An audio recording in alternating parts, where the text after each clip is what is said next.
Hello everyone welcome back to my YouTube channel Priya's Art and Craft. तो आजकेर এই ভিডিওতে আমি তোমাদের সাথে শেয়ার করব হাতের কাছে থাকা কিছু সামান্য জিনিস দিয়ে আমাদের পছন্দ মতো ইয়ারিং আমরা কিভাবে তৈরি করতে পারবো। আজকে আমি একটা নয় দুটো ইয়ারিং তৈরি করার প্রসেস তোমাদের সাথে শেয়ার করব। আমি বেসিক্যালি ইয়ারিং সেটগুলো তৈরি করেছিলাম ইন্ডিপেন্ডেন্স ডেতে পরার জন্য। So without any further do let's get started. তো ফার্স্টের এই ইয়ারিং সেটটা তৈরি করার জন্য সবার প্রথমে আমি একটা প্লাস্টিকের সিট নিয়েছি, তার উপরে একটু ট্যালকাম পাউডার আমি ছিটিয়ে নিয়েছি। তো আমি এখানে হোমমেড ক্লে ইউজ করছি, তোমরা চাইলে মার্কেটের যে কোনো ক্লে ইউজ করতে পারো। তো সেক্ষেত্রে তোমরা হার্টনার এবং রেজিনার কে ইকুয়াল কোয়ান্টিটিতে নিয়ে মিক্স করে তারপরেই তোমরা এখানে ইউজ করবে। তো তোমরা এখানে দেখছো সবার প্রথমে আমি ক্লেটাকে ট্যালকাম পাউডারের সাহায্যে রোল করে নিয়েছি, তারপরে এইভাবে ইউ শেপ দিয়ে আমি একটার পরে একটা ভালোভাবে বসিয়ে নিচ্ছি। আমি এখানে টোটাল 6টা রোল এইভাবে বসাবো।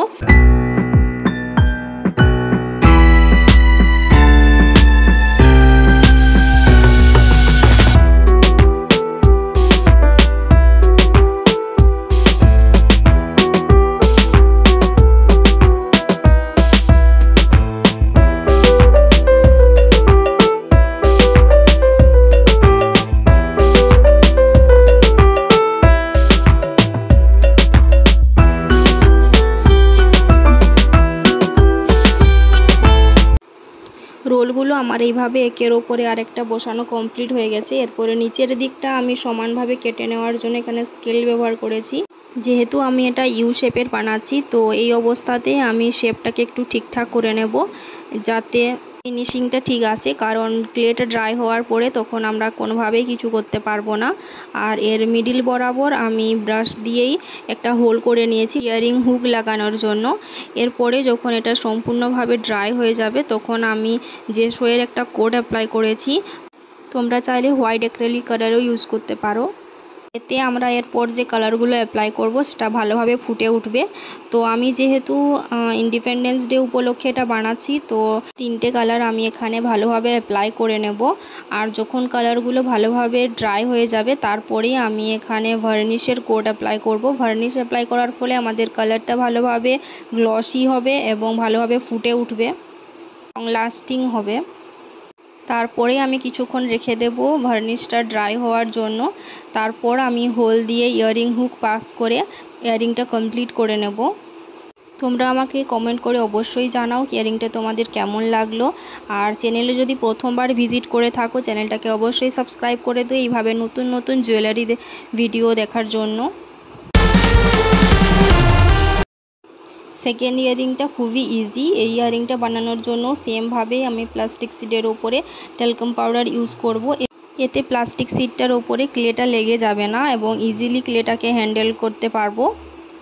তো তোমরা এখানে দেখছো প্রথমে আমি ক্লেটাকে ভালোভাবে রোল করে নিয়ে অংশে কেটে নিয়েছি। এরপরে এগুলোকে ফিঙ্গারের সাহায্যে ভালোভাবে রোল করে নিয়েছি। এইভাবে আমি টোটাল 6টা রোল করব এবং প্রত্যেকটা ইয়ারিংয়ে আমি 3টে করে রোল দেব। তো তোমরা যদি এর থেকে আর একটু বড় ইয়ারিং পছন্দ করে থাকো তো তোমরা এখানে রোলের সংখ্যা বাড়াতে পারো। সবার উপরে যে রোলটা রয়েছে সেখানে আমি ব্রাশের সাহায্যে একটা হোল করে নেব, কারণ ইয়ারিং হুক আমাদের লাগাতে হবে। এইভাবে আমি 2টো ইয়ারিং কমপ্লিট করে নেব। আমার এখানে যেহেতু ক্লেটা বেশি হার্ড হয়নি তাই কোনো ধরনের গ্লু আমি ইউজ করিনি। আর তোমাদের যদি এখানে ক্লেটা একটু হার্ড হয়ে যায় তো তোমরা অবশ্যই গ্লু ইউজ করবে। এরপরেই আমি কালার করে নেব।